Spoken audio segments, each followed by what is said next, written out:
Ayan mga kadrama-rama, alam ko pong inaabangan nyo po no, yung next na mangyari po dito sa Abot Kamay ng Pangarap, dahil alam naman po natin na itong si RJ is sobrang mahal na mahal niya talaga itong si Lynette. Syempre nalaman niya po talaga na sinasaktan talaga ni Doc Benitez itong si Lynette, dahil nga po kahit nga po doon sa pagkikita nila sa isang hotel ata yun, na talagang nakikita niya na traumatized talaga itong si Lynette. Tapos sinabihan pa siya ni Lynette na sana hindi sila makita ni Doc Benitez, dahil yun naman yung pag uh, bubuntunan ng kanyang selos na naman, di ba? Kaya sobra talagang napakahirap para talaga kay RJ na makita niya yung mahal niyang tao is napunta sa ibang lalaki, tapos malalaman niya pa na hindi ito minamahal, sinasaktan pa ito dahil lamang sa pagsiselos talaga ni Carlos. Siguro nung panahon na yun, no, asawa ni Carlos, iniwan siya dahil siguro sa kanyang pagiging siloso, di ba? Kahit kunting kimbot lang, di ba? Hindi naman maiwasan din magselos itong si Doc Benitez, dahil nga po nagkarelasyon talaga itong si RJ at saka itong si Lynette, di ba? Kaya itong si RJ napakasakit talaga sa kanya, sobra-sobra. Talagang sabi niya nga kay Doc Ray, gusto niyang bawiin na lang, bawiin, or gusto niyang makialam sa buhay nila Lynette at saka ni Doc Carlos. Pero sabi pa nga ni Doc Ray, wag mo nang pakialaman sila dahil may asawa na siya, diba? Buhay may asawa na si Lynette.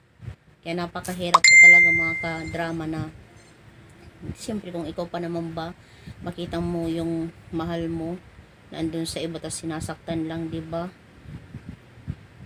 Gusto mong gawin yung lahat, mabawi mo lang siya, diba?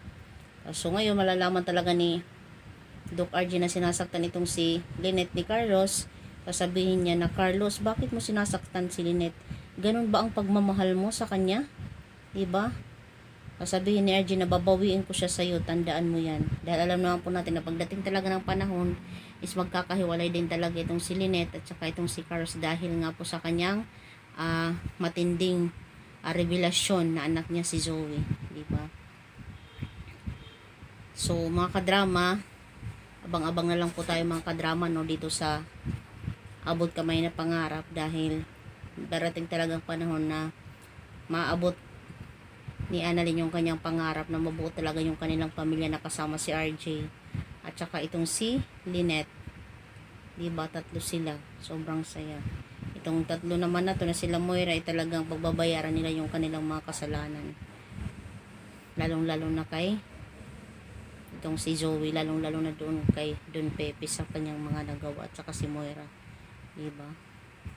So yun lang po mga kadrama, abangan na lang po natin mga kadrama, no, yung next na mangyari po dito sa Abot Kamay na Pangarap. And gusto ko lang din magpasalamat sa inyo sa palagi niyong panonood ng aking video. Andiyan kayo palagi para ma-update ng aking mga pinopost. Huwag niyo pong kalimutan na i-like, i-share, at saka i-subscribe po yung aking channel para sa next na video na ipopost ko po is ma-update ko po kayo. Thank you so much. God bless you all. And ingat po kayo palagi mga kadrama. Abang-abang na lang po tayo. Bye!